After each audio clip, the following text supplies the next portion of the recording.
Hi, my name is Christiani, and this is my OrigiNOLE story.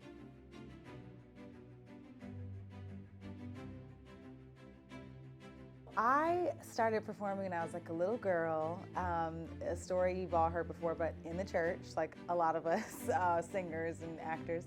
And I remember doing the nativity scene in my church when I was about 6 or 7 years old, and I played a cow, which wasn't the best role that they had to offer, but I thought it was fabulous, and I took it so seriously. No lines, no songs, just supposed to walk on stage.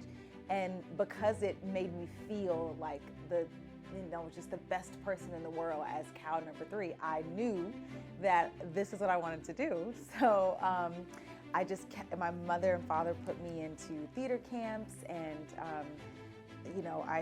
theater in school, so I was doing theater in elementary school, middle school. And my mother and father put me into theater camps, and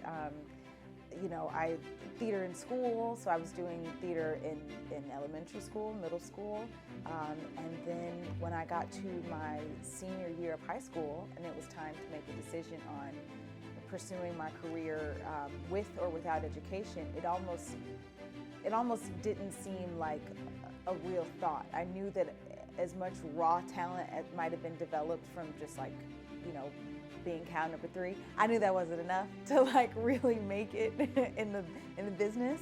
And I looked at some programs, and I had a cousin at Florida State, a cousin who had graduated from Florida State, and my grandfather who went to FAMU, but he loved the Florida State campus and Florida State football. And so it was almost like a given for me to at least try to audition. And I was blessed enough to make it into the program, and I am so thankful that I was accepted, because I was able to fine-tune all the sort of raw, untapped into talent that I had that was really based on passion, nothing else. And Florida State was able to put that passion into purpose and really take the things that I cared so deeply about and made them make sense for the industry.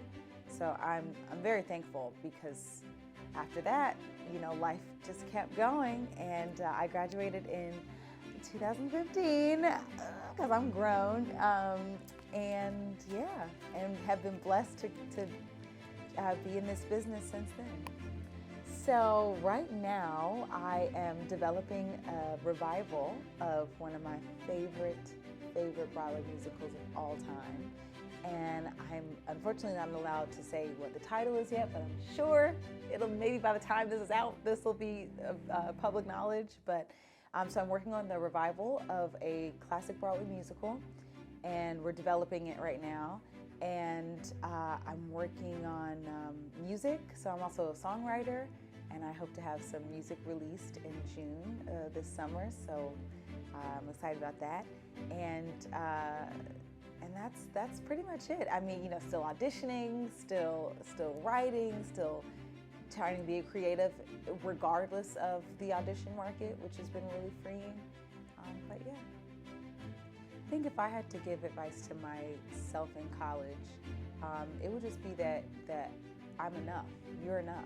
And because the college time is such a competitive time for artists, you want to be the best, you're comparing yourself to your classmates, and it could be a lot of pressure, and you start to try to change yourself to fit in so that you can be as good as the next person. And what I've learned now in the business is that the things that make me me, the things that make me unique, are my biggest marketing tool. So instead of trying to suppress who I was back in school, I wish someone would have told me to lean into who I was, because that person is enough, and that person is capable of doing wonderful things. And I think that would have really helped me, in college and beyond. So if there's one thing I would tell my younger self, specifically my college self, it's that you are enough.